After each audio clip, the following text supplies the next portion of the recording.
ویسے تو پاکستانی قوم اپنے عظیم کارناموں کی وجہ سے دنیا بھر میں مشہور ہے، لیکن برطانیہ میں مقیم اس پاکستانی نے ایسا کارنامہ سر انجام دیا ہے کہ پوری دنیا اش اش کر اٹھی۔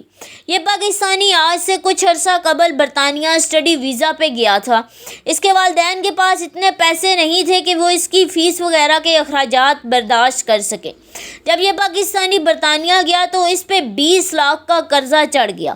بہرحال یہ پاکستانی مختلف جگہوں پہ جاب کے لیے اپلائی کرتا رہا، لیکن اس کو جاب نہ ملی۔ اس کی 4000 پاؤنڈ فیس بھی پینڈنگ تھی اور اس پہ ڈپورٹ ہونے کا خطرہ بھی منڈلا رہا تھا۔ ایک دن اس نوجوان نے ٹرین میں سفر کیا۔ اس کو ٹرین میں ایک بیگ نظر آیا۔ بیگ کا مالک کہیں بھی موجود نہ تھا، تو یہ نوجوان اس بیگ کو اپنے اپارٹمنٹ میں لے آیا۔ جب اس نے گھر آ کر بیگ کھولا تو یہ حیران اور پریشان ہو گیا، کیونکہ اس بیگ کے اندر اتنی رقم موجود تھی جو اس نے کبھی خواب میں بھی نہ سوچی تھی۔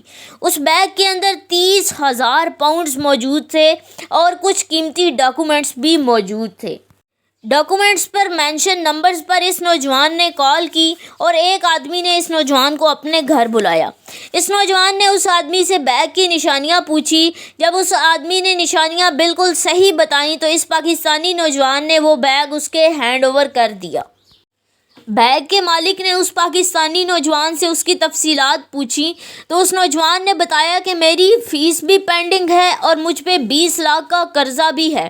تو اس بیگ کے مالک نے اس کی فیس بھی ادا کر دی اور اس کا قرضہ بھی اتار دیا۔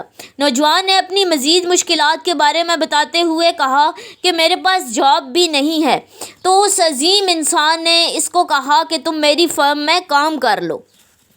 تو اس طرح اس پاکستانی نوجوان کو اپنی ایمانداری کی وجہ سے جاب بھی مل گئی، اس کا قرضہ بھی اتر گیا اور اس کی فیس بھی ادا ہو گئی۔ بہرحال یہ نوجوان برطانوی اخبارات کی زینت بنا رہا اور لوگوں کا کہنا ہے کہ پاکستانی قوم واقعی ہی بڑی ایماندار ہے۔ اب اگر یہ پاکستانی چاہتا تو وہ پیسے لے کے بھاگ سکتا تھا، اپنا قرض اتار سکتا تھا، اپنی فیس ادا کر سکتا تھا اور ساتھ ہی اپنا بزنس بھی سٹارٹ کر سکتا تھا، لیکن اس نے ایسا نہیں کیا اور پوری ایمانداری کے ساتھ سارے پیسے اصل مالک کو واپس کر دیے۔